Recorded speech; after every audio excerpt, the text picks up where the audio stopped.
Okay, so this is just to show how to import the data in Excel from the ICP OES, and this is quite useful for maybe some other data sets as well, where you'll get instrument printouts which are kind of in an awkward configuration, and you might want to rearrange those data. So just a way to import the data. So you could just open the comma separated variable file. I'm just going to import that into Excel using data import here, get external data from text file. Navigate to where you've saved the text file, in case that's here, and you can see that it's a comma separated text file. You can see all of those this horrible data all messily put in here. We're going to import that. We're going to tell it that it's delimited up here. Hopefully you can see that. We're going to just have comma separated variables, and hopefully you can see that that's separating the data up into these columns. Click next. Make sure everything's just general number format, which is good, and click finish. I'm going to pop it into this worksheet right here. Okay, so this is the data table that you'll get, and you can see for each solution, I say for the blank solution, I'll just split the screen here so we can freeze the planes there, so we can kind of scroll down now and see what's what. If we just scroll down to a sample, just scrolling down here.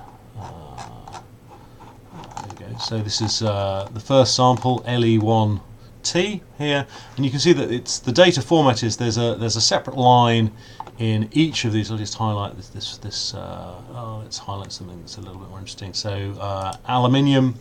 So for each element, there's a line, okay, which has the element being measured. Whether, well, first of all, the sample type. It's a sample. The element being measured, aluminium, and it gives the wavelength that's been used here. It's giving us the solution concentration. Okay. I should mention that there's a column here for flags. So if the instrument thinks that, for instance, this arsenic measurements are uncalibrated, it might give that as a flag there. UV is probably it's under the detection limit. X is probably over the detection limit. It's got a column here for corrected concentration, which you can kind of ignore. This is if we'd have inputted some data for the amount of times it's been diluted.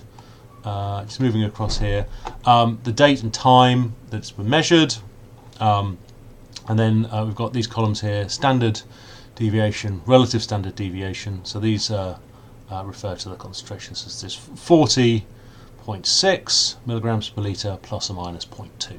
Okay, so these are really the most important. The value and the uncertainty. The uncertainty as a percentage. We've got there. We've actually got the intensities that it recorded, but I mean that's only if you really want to go back and recalibrate your data. And then over this side there were 12 replicates, and it gives us the values of those 12 replicates. So if we really wanted to dig into the data for each interval thing, we could do. Okay, but this data is kind of horrible. If we wanted to compare one sample to another, we'd need to kind of search through each from this sample down to the next sample and find the data for that in this column thing. So there is a way of organising the data more sensibly, and I'm going to go through that now using a function of Excel called pivot tables. So the first thing we want to do is we want to insert a pivot table. So what a pivot table does is it basically searches through the data, okay, and identifies kind of where each sample is, and will allow us to basically pick out the data we need. So it will allow us to get a column for all of the aluminium data for each sample, all of the aluminium errors for each sample, and so on. So I think if we go to, insert, okay, and we're going to go to pivot table now, and it's going to ask us what to do. So it's going to ask us what data we want to search through. So we're just going to select that. So click on this little thingy here with a red arrow on it, and we're going to highlight from the beginning of the spreadsheet, and then I'm just going to hold down Shift and scroll across and highlight all of the data that we might want to search through. I'm not going to bother with the replicates, and then I'm going to hold Control Shift and then go all the way down to the bottom of the spreadsheet. Okay, so that's highlighting all of the data we want to search through. I want to put it in a new worksheet, okay, because there's basically, if I have a new worksheet for the new data table, that'd be nice, and just click OK. And you can see that that's opened up a new worksheet at the bottom here, so there's our existing data, and this is our new pivot table. Now, at the moment you can see that there's nothing in this pivot table, okay, but we do have a number of things over here that we can choose. So first of all, we might think of adding the solution label. If we click on that, that adds solution table. So we're going to essentially create a table that's got our sample names down one side, and then we want column headers across here that are the things we want to know about each sample. Okay, so that I guess the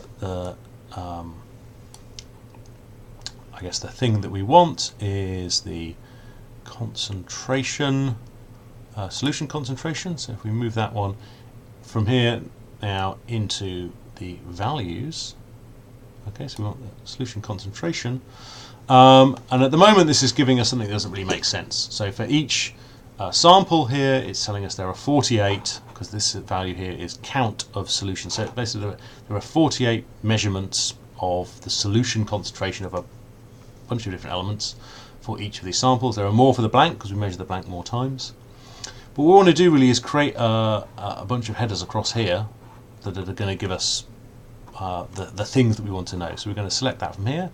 So if we pick element, and then we move element up here into columns. Okay, so now this is giving us a table that shows for each sample, okay, for each sample, and each element it's giving us number 1. So that means that it's counting the number of measurements, there's 1 of them. So what we can do is we can, instead of using count, we can go, if we click on the little arrow here, go to value field settings, that brings up this window here, and instead of counting them we could add them up. Okay, so if we add up all of those 1 numbers, that will give us numbers. We could use the maximum value, the minimum value, because there's only 1 number, it would always be the same. So I'm just going to use maximum value and click OK. And you can see now this has given us a table that for each sample going down here, okay, we have got a concentration for each element. Okay, so we can see now that for the total Le1T, the total solution, we can see we've got a boron concentration of 70.9 milligrams per litre, 48.9 milligrams per litre of calcium, not a lot of cadmium, a little bit of cobalt, some chromium, copper. So this is now in a much more useful format. Okay, so we can start to think about using this. Okay, so one of the things we can think about adding now is we can maybe think about adding a table for our uncertainty. So that was the SD. Okay, and now we've got for each element.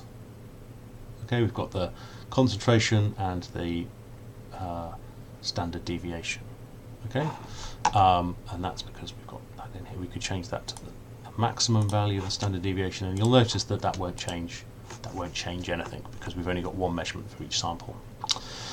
The next thing to do is remember those flags, so we can actually include the flags now, move that into filters. Okay, so that brings us up to here. So we've basically added this up here, and we can basically go through and we can have all of the samples, okay, or we could just have the ones that have got blank.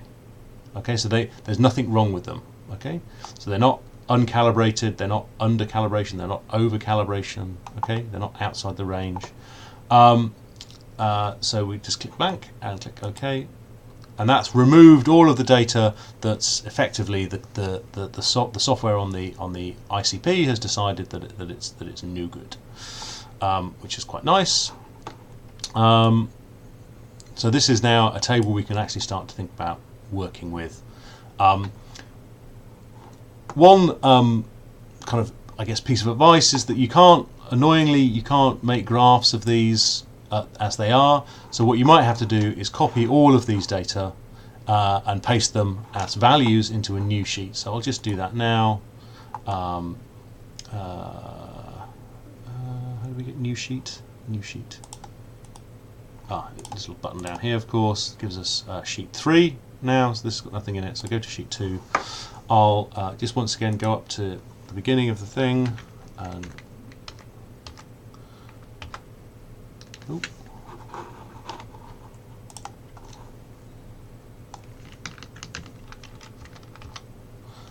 use the Control and Shift keys to highlight everything. Control C allows me to copy everything, and then if I go to sheet 3, and then I'm just going to right click and then paste as values in there. So we've got that same spreadsheet, but now we're able to use these data without having to worry about them being in this pivot table, which might move the data around or change if we change anything. Okay, so that's how to get the data from the mass spectrometer, from the optical emission spectroscope, the ICP OES, and into a usable format. Okay, so that is that. Don't forget, of course, to save your file. So we'll just go and save that in some sensible place and give it a sensible name.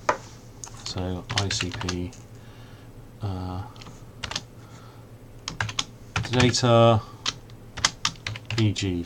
group 9, and then we could put in the date as well, 18/01/17, and then I could just put in pivoted because it's been kind of like rearranged, or you could call it rearranged or whatever you want. Okay, so it's not the raw data from the machine, we've just moved it around a little bit. So try not to save it over the original data file. Anyway, save that as it is. Okay, and now it's kind of ready for you to kind of like do some work with it. Okay, so that's that.